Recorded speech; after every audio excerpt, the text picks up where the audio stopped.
So let's get into us. Let's do it. Absolutely.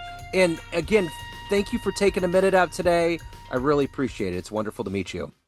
Thanks for having me. I'm really happy to be here. Me too. Let's begin our journey before we get into your good work by asking this. 6 years Yes. ago, this pandemic changed the world. How did you get through that coronavirus era, and how has it influenced the way that you work and do things today? Well, my answer is going to be completely different to anybody else's on the planet because my now husband kissed me right before the pandemic, and I didn't see him again until after the pandemic, like until the July. And we were working together, and it's what changed my life. And so I got through the pandemic. I talked to him every day. We were always talking about work too, because we were both kind of working from home, but we realized that our connection was more than skin deep, or just attraction level, I would say, um, over the pandemic. Wow. And so I was at home the entire time because I lived with my grandmother, and she was in her room and I was in my room, and I was constantly on the phone. And so that's how I got through the pandemic. Wonderful. So, And how I change and how my life has changed dramatically, probably I would say three times since we've gotten back to normal, since we were all locked down, since we came out of our shelter in place. yeah, um I stopped smoking yeah, during the pandemic. I didn't leave my house, so I didn't ever buy cigarettes again. So that was the first life altering positive thing. And at the time I didn't really think about it. I just said, okay, well, I'm really happy that this has forced me in this direction. yeah. And I'll gladly take it. I haven't touched a cigarette since, thank God. Ex-smokers are the worst, right? We're the most judgmental, and we're the ones that dislike anything to do with smoking more than Yeah, anybody else. I get it. So, yeah, so that was the first amazing thing that came out of it. The second thing took a longer time to happen. Um, but well, no, I said that two major things happened. So the second thing took a longer time to happen, but it started manifesting from then, which was what led me here, which was a complete reassessment of my life based on what my values are. um when I was in that time, I was asking myself the question a lot, or I think it came up a lot: what are my values, what are my values, what are my values? And it's a very simple question to answer, because Yeah, you can just pick anything out of a hat that sounds good yeah, and feels like, okay, I checked off that box. I wrote it on my to-do list, and now I checked it off, so it's gone. But then it's a very difficult thing to answer if you're going to do it truthfully. So eventually, it took me a few years to actually land on what they were. And it was my work environment and the misalignment I was feeling in my work environment, which was also my family environment. I worked in a family business. So all of that compounded really pushed me to understand that I can't just check the box and say, these are my values. I actually have to live them. So that really, I think, started during the pandemic with that questioning. And then it lingered because I never really did it properly. I never authentically lived in answering the question and then living my life by what I chose my values to be. So then I did. Then I changed everything. That's number three, I suppose. So once I struggled through it, that would be number two. And then number three would be the realization of what my values are, that I want to live this values-led life. And the catalyst to that final decision and putting my foot down on myself was having my first child, because you can't teach somebody something unless you're doing it yourself. It's not going to yeah, work. yeah. So, So, speaking of that reinvention, you're doing the same thing for women now. And I'm curious if we were to wrap our arms around what you do for a living on a daily basis. I'm going to put you in front of 13-year-olds. It's career day. And the kid in the back of the room is like, what do you do for a living? How do you answer them? I'm a realtor. I'm a realtor, I'm a rum consultant, and I also am a content producer. But more than anything, I live my life by my values, and I'm a champion of women and knowing that you can be whoever you want to be at any point in your life. So, what did you want to be when you were that age? When you were a kid, what was your dream gig? When I was a kid, um, the same as now, I've always wanted to do a million things at the same time. I've Yeah, never had a dream profession. I've never had one dream, like one passion. In fact, I'll tell you, passion is something that really troubled me throughout my life. Um, and until I was in my mid 20s, I never, well, I'd say when I discovered dancing, that was my first passion. Um, but until I discovered dancing, which was in my very, very late teens, it bothered me throughout my early teen years that I've heard all this stuff about passion. Like you have to follow your heart and you have to follow your passion and you have to pour yourself. I didn't know what I wanted to pour myself into. I enjoyed playing tennis. I played tennis since I was 3 years old. I was good at it. But I was always a little bit lackadaisical. I'd find myself doing the same thing when I sat down to do homework. My mom would come back after leaving me in the room for 3 hours and find me still staring out the window because I yeah, was daydreaming. Daydreaming was something else. I would daydream while I was playing tennis as well. So I loved the tennis, but I never truly committed because I didn't feel passionate about it. I wanted to, but I didn't. yeah, Um, when I discovered dancing, though, I threw myself into that any opportunity I could, and that was my last year of high school and all through university. I I treated dance, even though it was something that I would just pay to go to classes. I treated it as seriously as I treated my classes in university. Like I think I spent half of my time in a dance studio, and I spent half my time in classes and doing homework. That's through university. Then I came to Jamaica, and then I decided that a couple of years later, in my mid 20s, I competed in the Miss Jamaica pageant. And that was a great experience for my confidence because I've always struggled with self confidence. And after the Miss Jamaica pageant, I said to my mom, I said, Mom, I think I want to take some time because I worked for the family. So my mom was really my boss at the time. And I said, I want to take some time and look at um production in Los Angeles. I want to go to Los Angeles. I felt Jamaica is full of talent, but in my estimation at the time, we didn't understand how to curate and how to create productions for an international audience. There's no money in making anything just for your audience locally. So I said, I want to go to LA to learn what's out there and what they're doing differently. Long story short, I fell in love with acting when I was in LA. And I threw myself into that for 3 years, but I left it because my grandfather got sick in Jamaica. I came back to help work with the family business. And that was almost 2 decades ago. So um I forget what question I was originally answering, but um my passion was so yeah, I guess I had dance, I had acting, and then I think I was following, I derailed because I stopped following my passions and I started living a life of perceived obligation. yeah, So yeah, back to your original question, my 13-year-old self didn't have something I dreamed of doing. yeah, And when what I realize now retrospectively is that I was always seeking validation. yeah, As a result, I truly could never discover what I wanted to do because I was so concentrated on being liked yeah, and on being a good girl and getting a pat on the back. yeah. So I lived, so I think, in my 20s to 30s, throughout my 30s, I actually lived a life of perceived obligation. So, are you originally from Jamaica?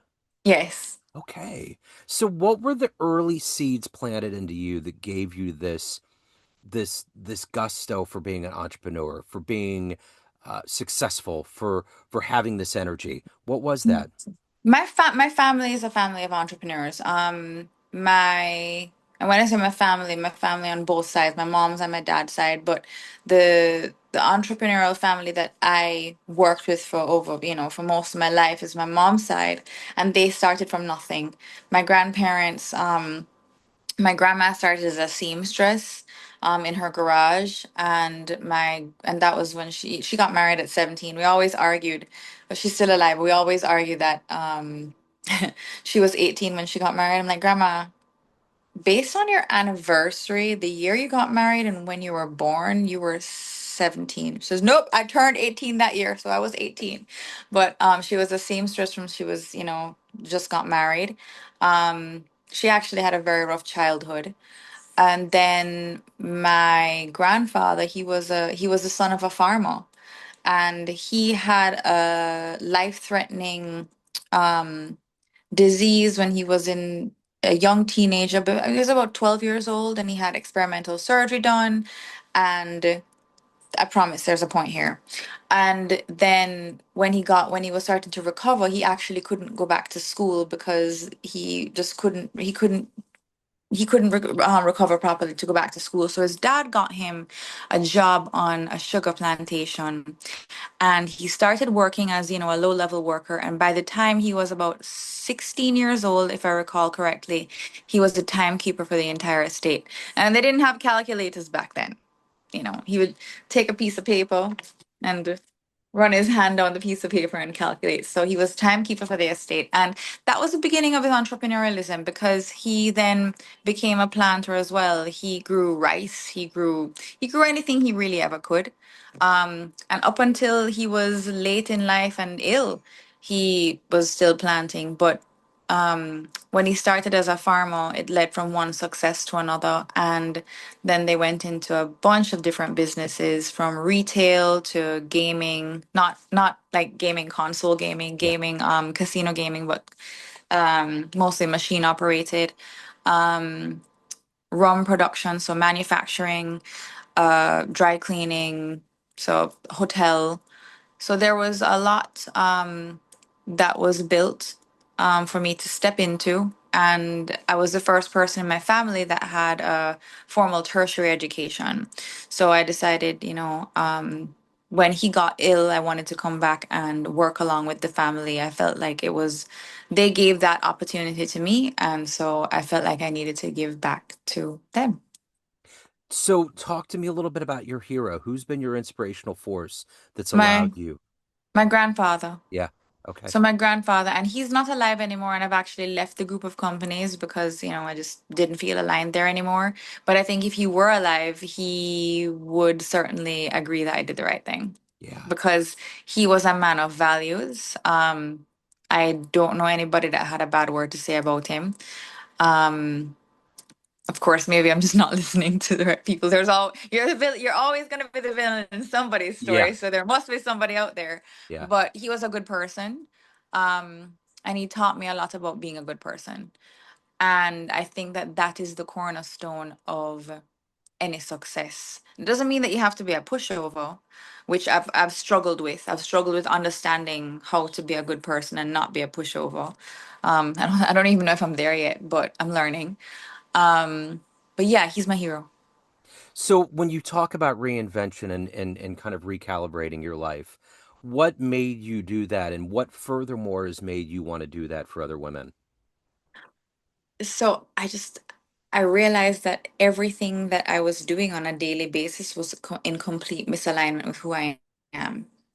Remember I spoke about the sense of perceived obligation. So when I was doing that, working with the family and just going along with the flow, I would often, I'm also very opinionated though. So I would voice my opinions against things very often.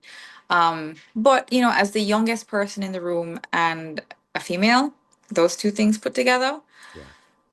usually if you have an opinion and the powers that be don't agree with it, if they allow you to be heard, that's great, but it's not going to go any much further than that.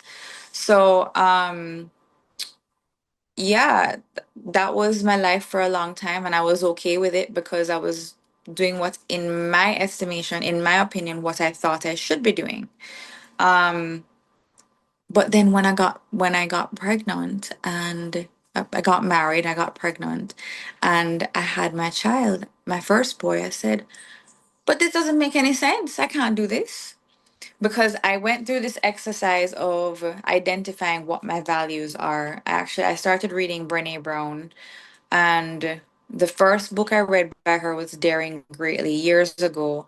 And that actually took me out of a bad relationship, and gave me my legs. I think at that point in my life, courage. I didn't have the courage that I had once I read her book. I didn't have it before. The courage and the understanding and sense of vulnerability I needed to take myself to the next level of being my own person. So she changed my life with Daring Greatly. And then with I was reading Dare to Lead by her, funny enough, at about this time, or right before, probably when I got married. And there's this part of the book that takes you through the exercise of identifying what your values are. So even though it's something that I had been running from actually doing the work, I've been running from doing the work in this self-analysis, for a couple of years. So this book gave me a no way out circumstance. And so I finally went through the exercise. It's a daunting exercise, but she helps you along because there's a list of 100 values that she puts on paper, and she challenges you to go down to like one, to pick one as your core value.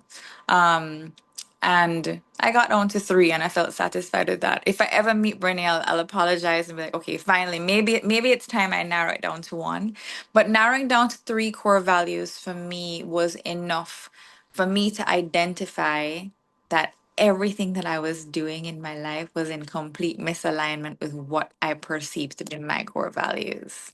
Yeah. And so when I could continue doing that as well. Not that hard. I mean, it would be an internal conflict, hence the need to probably be on medication for anxiety and maybe depression.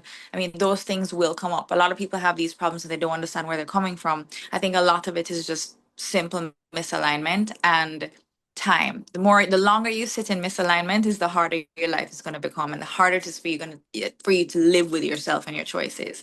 But when I was having my baby, I didn't have that choice anymore, because I realized that if I want to pass down these positive values to my child and my children eventually, I can't be living my life the way I'm living it. I have to live by my values. I can't say what they are and then practice something else. I mean, even though they're only babies, maybe they're not going to know right away, but they're gonna figure it out really soon. And I wasn't willing to live a lie. Yeah. So let me ask you this. If you had a dream tonight, ran into the 18-year-old version of you, and you played like a 60-second film clip of the way your life turned out, would that young version of you believe it? No, no way. Because I really, I was really proud to be like my family's champion. I would go to town. I mean, I would go head to head with anybody that questioned me about anybody in my family, just because it was something that I thought I should do. And I never contemplated what the individual, I never, come on, we're all human. We're all going to be different individuals. You're going to put 10 family members in a room. You can't speak of them as a collective unless you're not speaking of them intimately. And if you can't be a champion for a group unless you're 100% willing to get behind every single person in that group.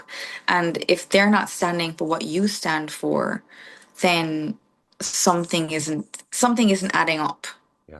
So I never there again, I chose the easy way, because I also thought it was just right.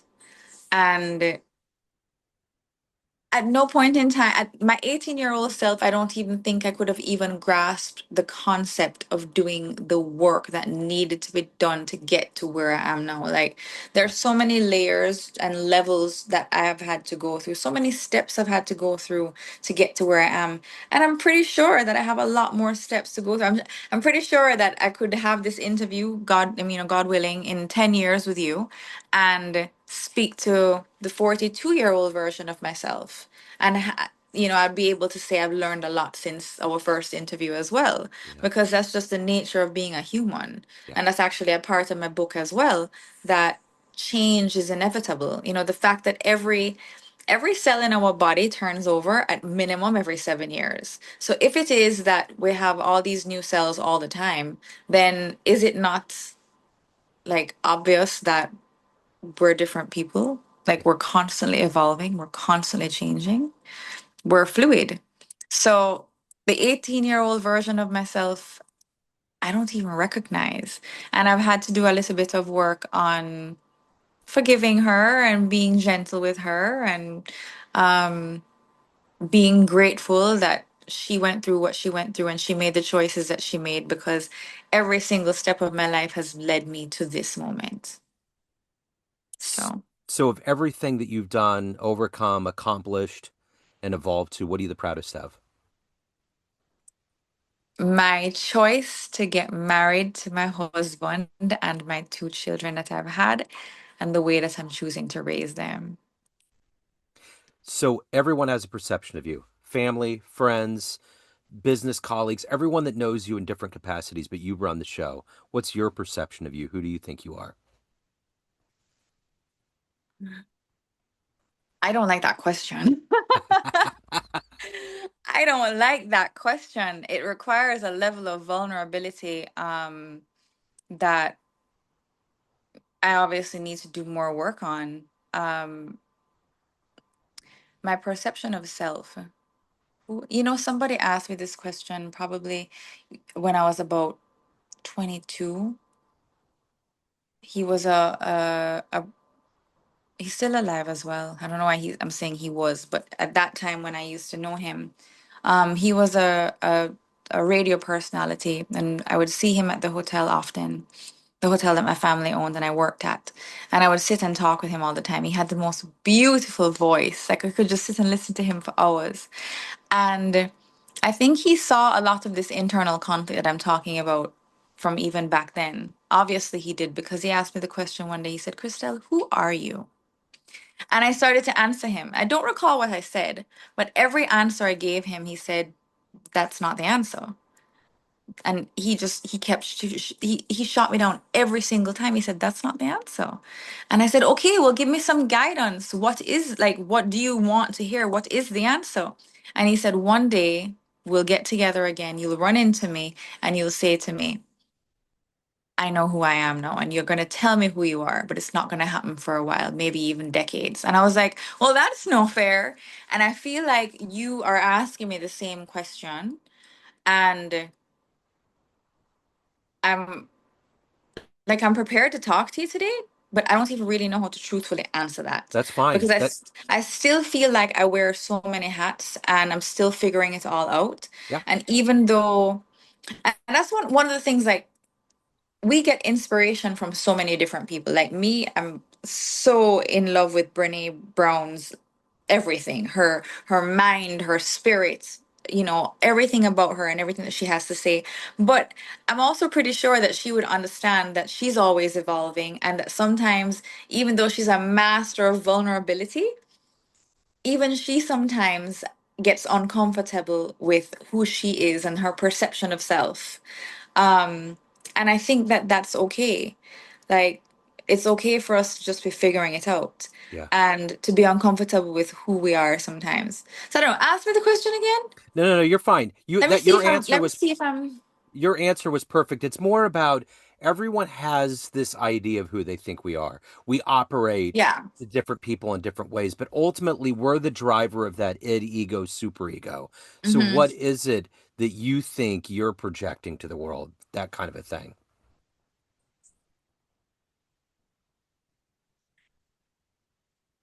I hope that it is my truthful answer, and not just that I think it sounds good, Yeah.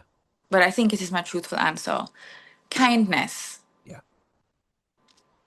And as I said before, it's not about being a pushover, because if somebody hits me, I'm going to want to hit them back. Maybe Yeah. I won't, Yeah. but you also have to understand how to stand for yourself, because I think one of the reasons why I probably hesitate so much to be as vulnerable as to say kindness. Like I want kindness to be my platform really, and how I am perceived, my most authentic as my most authentic self, is because when you describe yourself that way, or when you see yourself that way, there's a tendency for people to misunderstand that and think that they can have their way with you. And there are lots of manipulative, horrible people out there. But you have to also be kind enough to yourself to understand how you need to meet that. Yeah. So, yeah, I think, I'd like to be perceived as who I think I am, which Yeah. is a kind, good person with strong values that wants to inspire the people who want to be inspired. Yeah. And I want to attract a tribe of equally kind, successfully like driven people that want to do something good in the world. With that being said, that's a perfect segue. If anybody wants to get your book, they have questions, they want to hire you, they want to reach out, any of the good business, where do they go? So you can just go to my Instagram for now. It's JA Christelle at JA Christelle, Christelle. And that's my personal account. And it has all of the very many colorful parts of myself at this point in time. There's like 10 of me. I'm a Gemini. And Gemini, there's twins, but I always say that each of my twins has five. So there's like 10 people all the time that I'm juggling.